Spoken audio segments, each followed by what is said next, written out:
The third concept of style is style as deviation. Deviation in stylistics is concerned with the use of different styles from the expected norm of language used in a given genre of writing. So, in terms of writing, deviation can make the author's language creative. They are using languages that are different from every language that they use.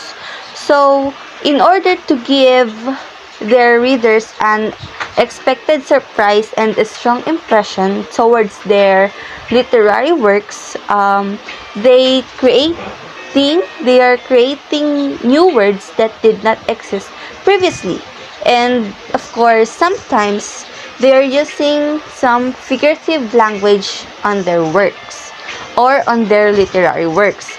So the concept of style as deviation is based on the notion that there are rules and conventions and regulations to guide the different activities that must be executed. There are different kinds of deviation, and the first one is discourse deviation. Discourse deviation is the verbal interchange of ideas, especially during the conversation. And also, discourse deviation is also known as a formal, orderly, and usually extended expression of thoughts on a subject. So usually, it is about the conversation or basic units of conversation wherein there is a sender, a message, and a receiver. It will actually interchange if the receiver speaks about the message. An example of this is a poem from Thomas Gray, Elegy, written in a country churchyard. I did not put the whole poem here, but the main message of this poem is that death renders all humans equal, no matter their respective roles in life. So the reader is the persona and Thomas is the poet who writes. So Gray chose specific terms in the poem that cause readers to imagine themselves as the poem's persona. It leads people to believe that the thoughts are their own. So, in the poem, it is clear that the author is speaking directly to the reader. Poetry like this can be addressed directly, as some poets write poems solely to make the words appear to originate from the mouths of the audience. Since there are poems that will make you think like you're the speaker itself, there's also poems that make you think that you overheard something just by reading the lines. An example of this is a poem from William Butler Yeats entitled Long-Legged Fly. It should be evident that Yeats is not speaking in the poem, and the readers are not addressed directly either. So, rather the readers appear to overhear 3 consecutive pieces of conversation, as well as the first verse from someone who could be a servant or a soldier in Caesar's army. It has to do with the words Master Caesar, therefore another soldier or a servant to keep things quiet for Caesar. Readers can assume that an unknown person warns someone else not to bother Howland of Troy in the next stanza. Then in stanza 3, someone tells someone else to keep the children from bothering Michelangelo, who is painting the Sistine Chapel's ceiling. The author and the audience are not immediately involved in the dialogues depicted in the poem. Because it has several addresses, it can be difficult to identify the addressee and addresses. So overall, discourse deviation is very important for us to learn because if we analyze certain reading materials like poems, story, or anything that can read on books, we can easily pinpoint the addresser or the addressee, and we can easily analyze what is going on inside a topic.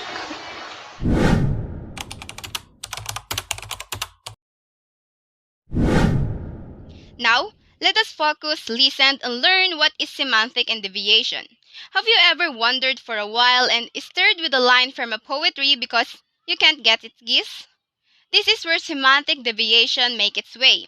It is common to find metaphors and puns in a poetry, which one of many reasons why a poetry becomes a beautiful art. According to William Butler Yeats, an Irish poet, dramatist, prose writer, and one of the foremost figures of 20th century literature, irrational element was present in all great poetry. On the other hand, according to Leach, year 1969, claims that semantic deviation is a characteristic of poetry which is commonplace to regard it as a kind of inspired nonsense with irrational element. Also, according to Leach, semantic deviation is divided into three sections: transference, oddity, and honest description.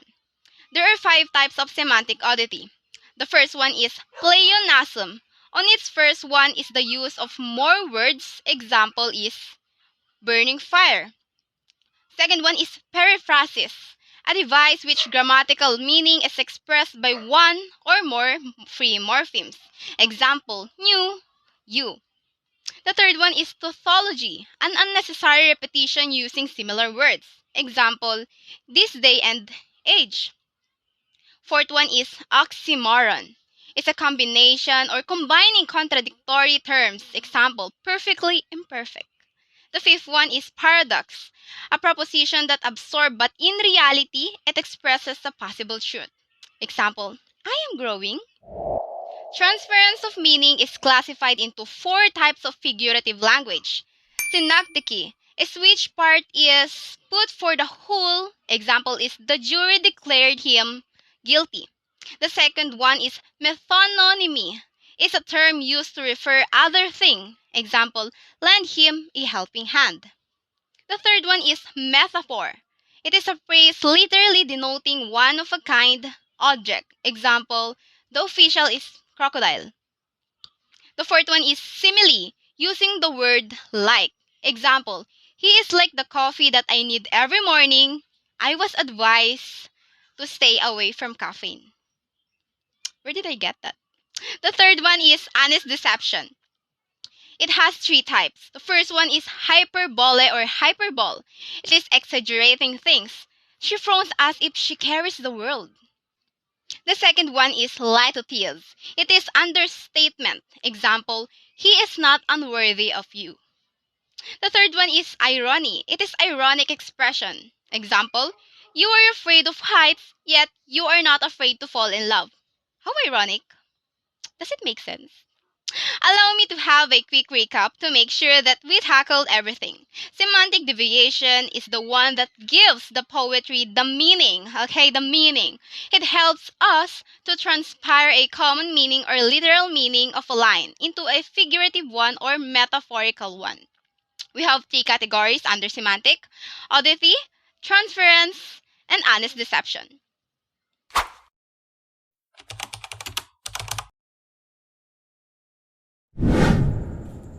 Now let's move on to the next kind of deviation, which is called the lexical deviation. So what does lexical deviation mean?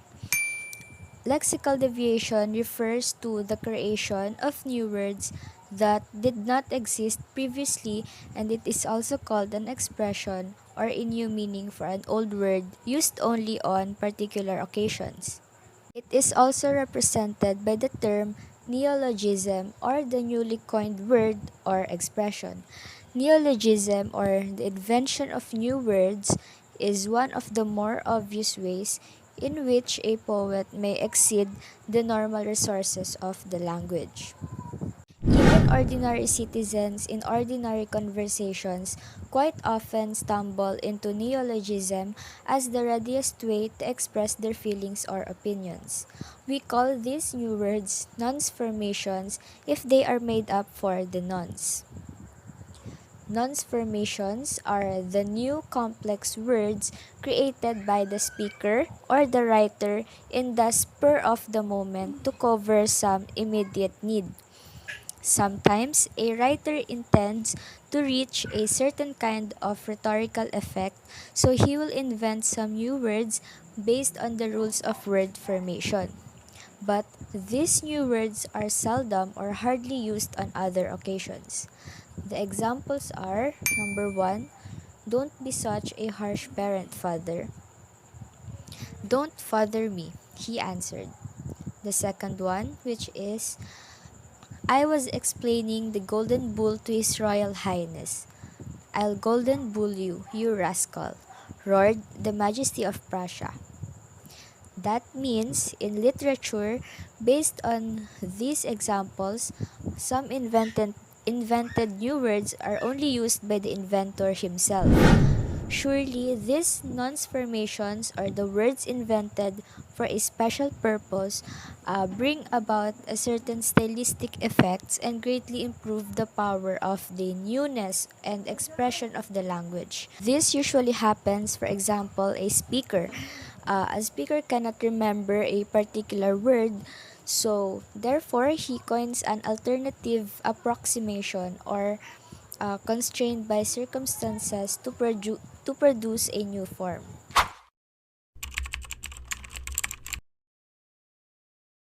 And now let's move on to another kinds of deviation. It is morphological deviation. It means intentional deviation from the ordinary spelling, formation, construction, or application of word.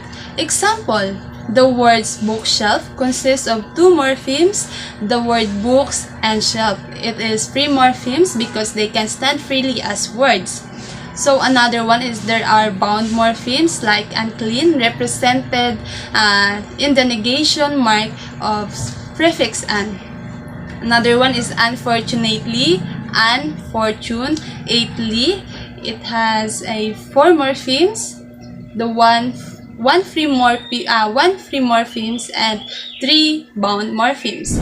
In addition, morphological deviation involves adding affixes to words which they would not have usually or removing usual affixes, breaking words up into their constituent morphemes or running several words together to appear as one long words. So, furthermore, morphological deviation occurs when a writer uses morphemes to create unusual combination of words. Another example is the combination of smog. It is the smoke and fog. Another one, motel, the motor and the hotel. And the third one is um, slidey, the lit and the slimy. And last one, the word Wikipedia from the word wiki and encyclopedia.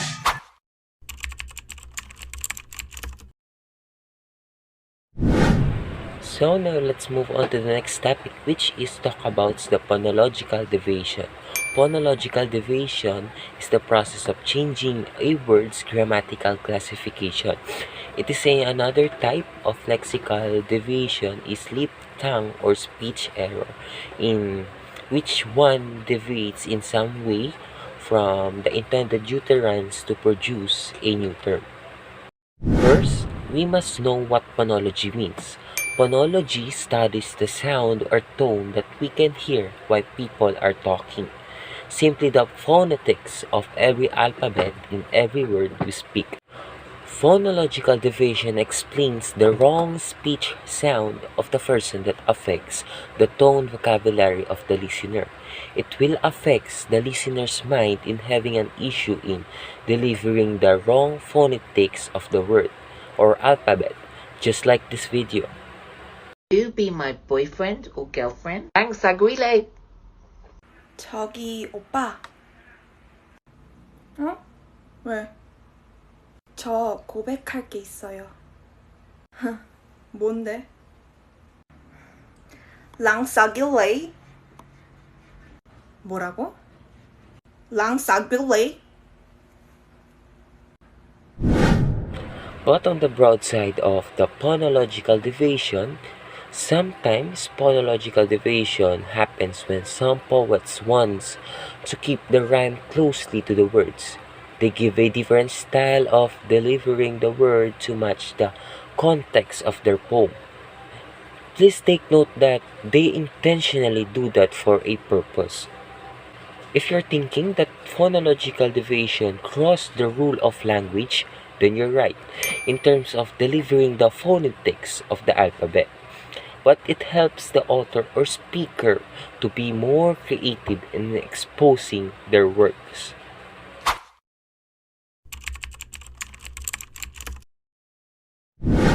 So, now let's move on to the next topic, which talks about the graphological deviation.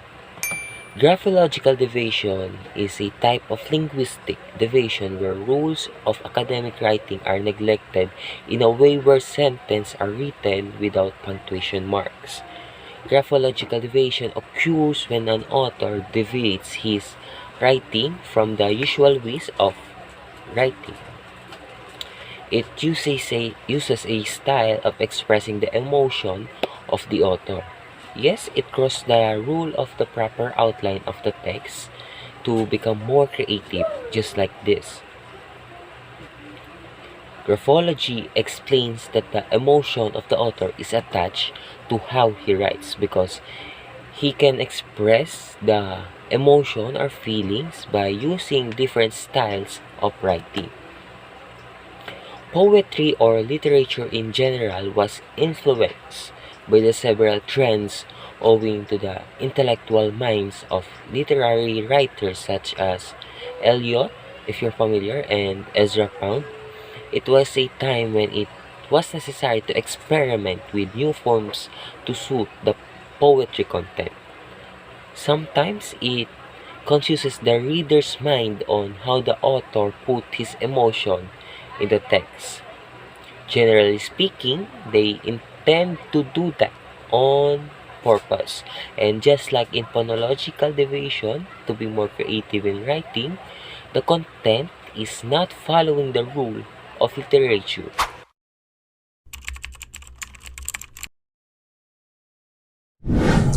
A clear division might be made between internal and external deviation, depending on the study of style as deviation. Deviation itself can be assessed against various norms. Any linguistic deviation involves a sort of tension between those norms which are outside or external to the text and those ones which are inside or internal to the text. First, let's get to know what the external deviation is. External deviation is the most common and pervasive type of deviation, and it refers to the type of deviation that works across different texts. In other words, external deviation is found in a text usually through our knowledge of factors such as English language, genre norms, or period norms. External deviation is also known as primary norms, in which the direct or specific thoughts in culture, language, society, and the like. For example, the tagline of the book What Burns Away by Melissa Falkenfield. One woman's life is about to explode into flames, but she is the one lighting the match. The use of the personification in the tagline is a good idea or strategy of the author that creates or to let the readers rather an insight about the character's journey in which woman's life in the story are tested by her destiny and all challenges, yet all of what she has been done that turns her into miserable is all by her fault.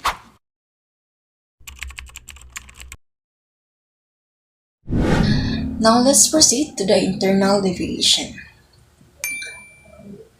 Internal deviation is the deviation from secondary norms, meaning these are the specific to individual.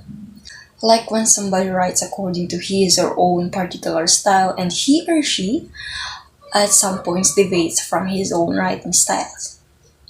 Internal deviation often is the opposite of parallelism. When we say parallelism, it is the repetition of the same grammatical form into two or more parts of the sentence. For example, I like to cook, swim, paint. The example of internal deviation is a tagline from a film of Fish called Wanda 1988. A tale of murder, last grit, revenge, and seafood. Based on the example, it is the grammatically parallel because we read it by part of a sentence. But we can see that is semantically internal deviance. When we say semantic, it is applied text or words that are related to the meaning of language or logic.